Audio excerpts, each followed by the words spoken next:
Anna here, and today I would like to share you an idea for a simple card with a cute bear.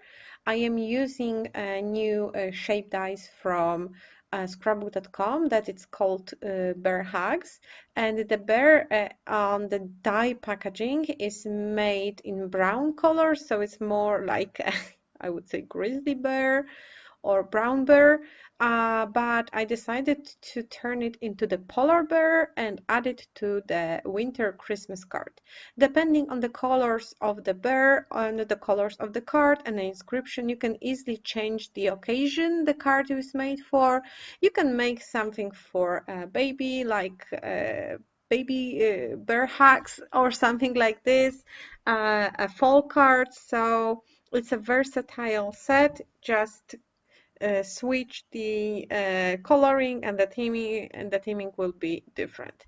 So I'm starting with die cutting all the elements of the bear. You can check how it's supposed to look on the back of the packaging, and I am using white cardstock to make my bear because it will be a polar bear, and some of the elements like eyes and ears will be die cutted with cardstock from smooth cardstock packs, and I think this one is the black one is from Cozy pattern paper pack, and the pink one is from boho, I would like to say, but it doesn't matter. You can cut it in white and color it with a crayon or alcohol marker, so it will be probably faster to die cut it with the white cardstock only.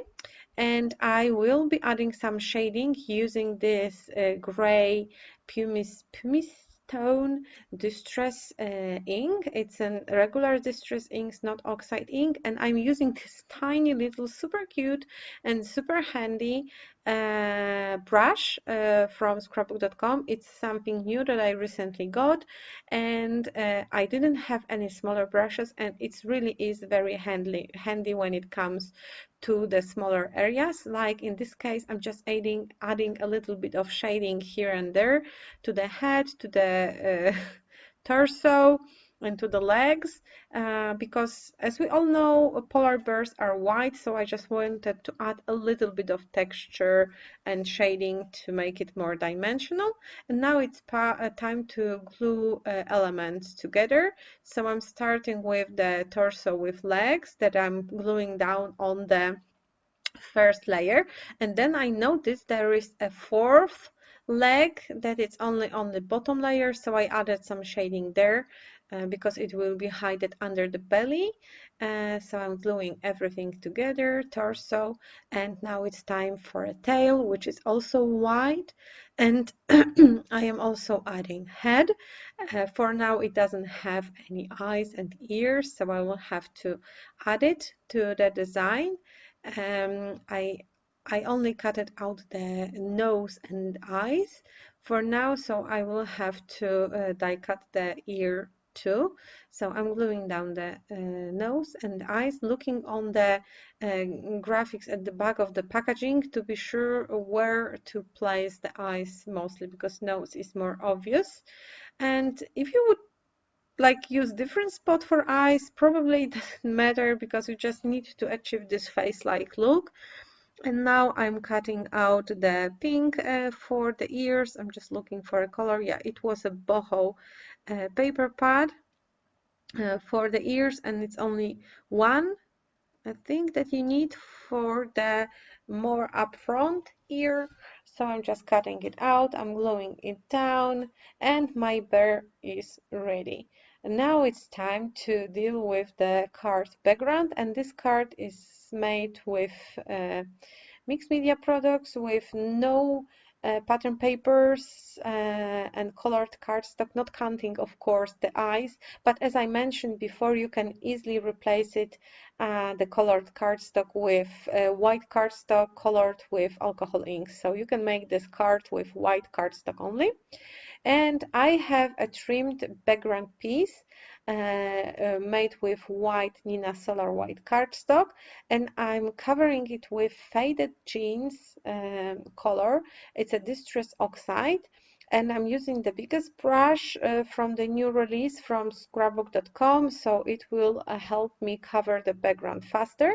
And I'm applying a kind of even layer of ink all over the background, and then I'm adding shading on the edges to make it darker and look like, I don't know, winter night sky or something like this. So I'm just working with the brush to the moment that satisfies me.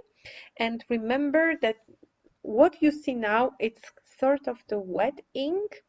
The color will be more even when everything dries, because now the ink, it's not wet like water, but it's slightly wet, slightly liquidish, I would say. So whatever you see on camera that seems uneven, like, not a good coverage, when it's dry, it really looks much, much better. Plus, I don't know, camera kind of makes it look more contrasting than your eye.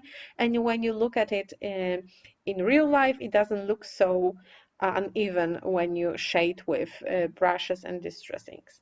I splashed my background with a little bit of clean water because, as you know, distress inks and distress oxide inks react with water perfectly.